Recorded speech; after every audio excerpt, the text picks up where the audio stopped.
Whether it's for solo content creators or big budget productions, audio is going to be high on the priority list. But without buying expensive preamps and microphones, is there any way to level up your audio quality? Can you watch one video and make an immediate purchase that boosts your audio production value even a little bit?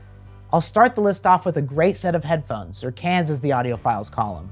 The Sennheiser 280 Pros are an industry standard that appear on a number of different podcasts and shows, most notably the Joe Rogan Experience. They have 16 levels of ambient attenuation per ear cup, meaning that the tight seal the cups have on your ears really isolates the noise. I have a pair of sound canceling AirPods, which I love and I wear throughout the day. The 280s in my experience have better sound rejection, so that's a point of reference for you. They do stick out a bit and they aren't easy to wear around your neck, so they're not a great fashion accessory, but they do still fold to make it easier to transport them, and they really are a great purchase for professional settings. The only cons are the built-in coil, which can be heavy, and the plastic bill, which always seems to crack on other headphones.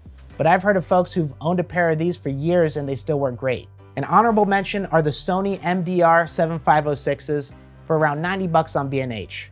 These are all over the place. I see DJs use these as well as filmmakers. You can't really go wrong with either of these headphones in my opinion.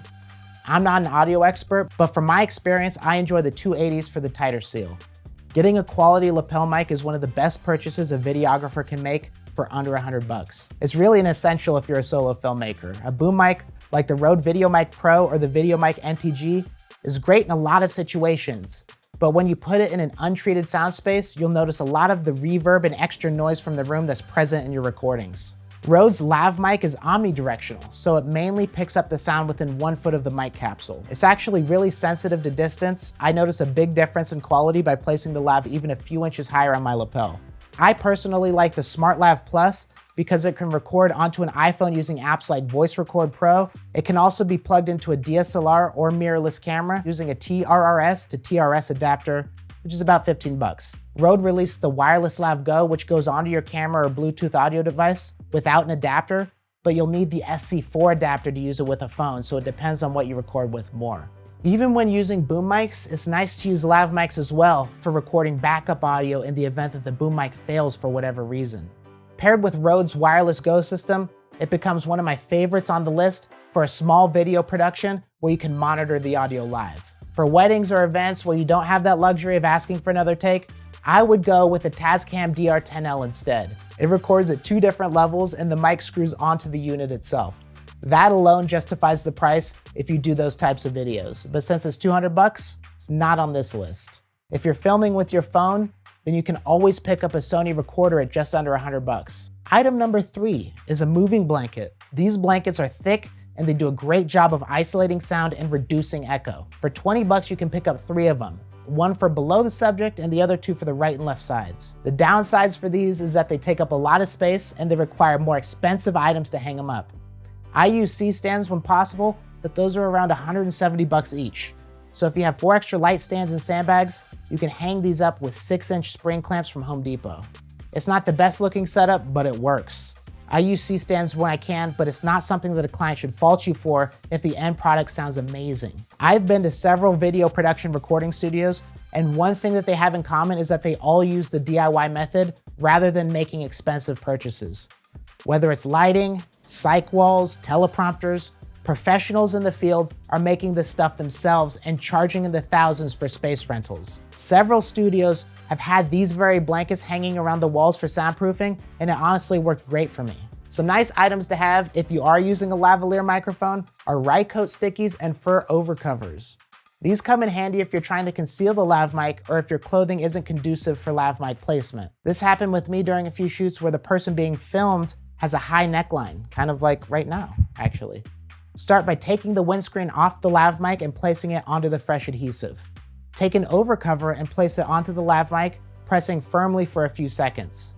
Then place the Rycote sticky with the lav mic and overcover under the shirt and you're ready to go. The only downside to using this is that the mic is a little bit more prone to noise from the clothing. But if you put the overcover on right, that shouldn't be as big of a problem, especially with a little bit of Gaffe Tape. Once the sound blankets are hung up and everyone's laved, you might as well throw up the boom mic for another source of audio. To do that from a good distance, I use a boom pole. You can get an 8-foot boom pole by E-Image for around 80 bucks on B&H. or you can get the newer version for about $60. When using a boom mic, the boom pole really helps to angle it down onto the subject from about 12 inches away. This way it's less distracting for the person being filmed, but the mic picks up the best possible audio quality. Mic stands are a cheaper alternative that you can use, and you can find great prices for these on Amazon. A mic stand tends to get in the way of the shot more often because of its limited reach, and it's also not as easy to adjust from behind the camera. And if you aren't a one-person crew, then a boom pole will suit you much better for run and gun audio as well. Of course, a boom pole doesn't hold itself, so you'll need a boom pole holder as well. It mounts right onto the grip head of a C-stand and holds the end of the boom pole. I like it because if you need to rotate the boom pole at all, you can do that easily without having to make any noise. B&H has a nice deal for a grip head and a boom pole for about 43 bucks at the moment, and Amazon, of course, has a cheaper alternative for around $30. These grip heads also fit onto light stands if you don't want to dedicate an entire C-stand to your boom pole. Works just the same, just make sure to use a sandbag. The next item on the list is what I would consider an essential if you're using an XLR microphone. Prior to getting my 416, I cheaped out on some XLR cords, and I noticed that the connection to the mic was very loose, and it caused pops in my audio if I moved the mic at all. I saw that the Mogami Gold XLR came highly recommended, but I was hesitant because of the price. It's like 3 or 4 times as much as other XLR cords.